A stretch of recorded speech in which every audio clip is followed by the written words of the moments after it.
Have you ever felt happy and sad at the same time? Like maybe when you had a baby, you were so happy and overjoyed, but there was a little pinch of sadness that you would now be a parent for the rest of your life and you would never be able to really be single and live that old single life. Or maybe you have felt love and hate with the same person. You loved them, you felt very attracted and caring and loving of them, but you would feel a tinge of hate if they had hurt you in some way from the past.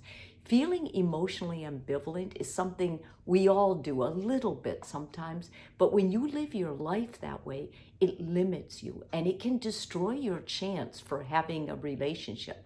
So today I want to talk a little bit about emotional ambivalence. What are some reasons people live that way? What's going on with them? And also kind of what it feels like. So if you suffer from it, the first thing you're going to notice is that you always have like two conflicting feelings. They're opposing feelings at the same time, not only with your partner, but many things. You feel love, hate, you feel happy, sad, you feel clarity and confused, you feel hopeful and despair. And when you live your life that way, always entertaining those, it's like it's so overwhelming. It clogs up your thinking. And so you're kind of held back from moving forward.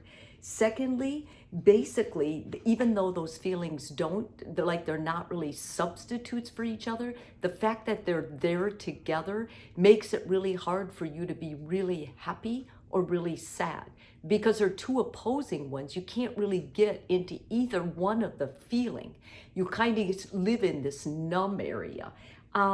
It can be part of a psychological disorder, but not all psychological disorders explain living like this. Some people live this way and they're not diagnosable. They just have this. And the most common situation, if you're wondering if you have it, would be something like your jealousy.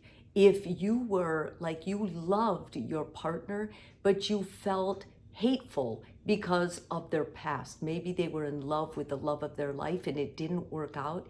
And you realize that you are never going to be the love of this person's life, but yet you're with them. And I think in that sense, you could feel a real sense of hate toward their past or toward that very same person.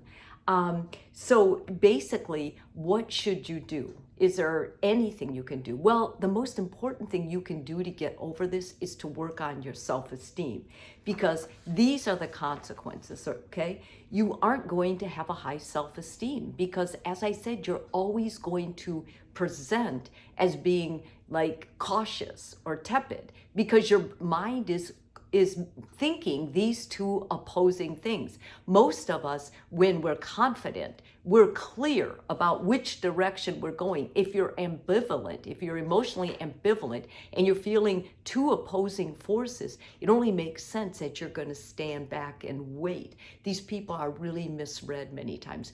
People think of them as wallflowers. They're not wallflowers. They're very complicated individuals who are basically entertaining two opposing feelings most of the time. They may feel strange about themselves. And because if you consider this, when you have two opposing forces of emotion, you're emotionally ambivalent, you really do lack self-awareness on many categories. And the reason is because when you're self-aware, you're able to say the reason that I'm feeling this hate toward my partner is I am jealous. And you would be able to go to your partner and say, listen, I am jealous of your past. And your partner would be able to validate that.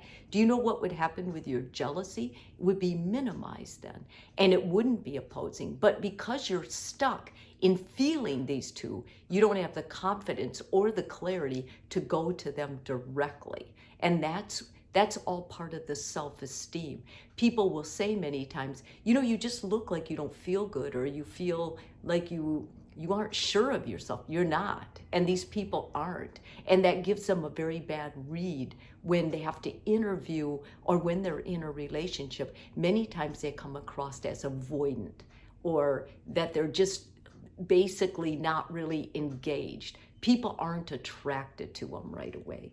And you start to really lose trust in yourself because you feel these two opposing feelings at once. You don't know which one to go to, so it makes sense that you wouldn't trust your gut. And what is all my therapy built on? I tell people all the time, more than trusting your heart, trust your gut. But if you're emotionally ambivalent, you can't. So what I would do and suggest to you, what I suggest to clients, is to begin journaling. Get very clear in that what you feel and why. Ask yourself if you're feeling those two, why? And then keep going into why. How is this relevant? Because you're going to become clear. When you start unwinding it, and many times emotional ambivalence is a fear of untangling it.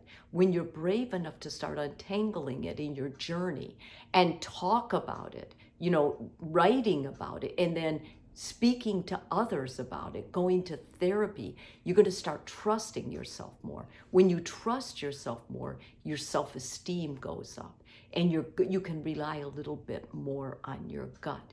This is a really interesting topic, and I think a lot of people have it, especially in the dating world. I work with it, but I will say this, people don't talk about it, so it's kind of taboo. So when you recognize it in someone, it's a good idea to bring it up. The more you're able to bring it up to the surface, you may tell them and teach them something they never knew about themselves.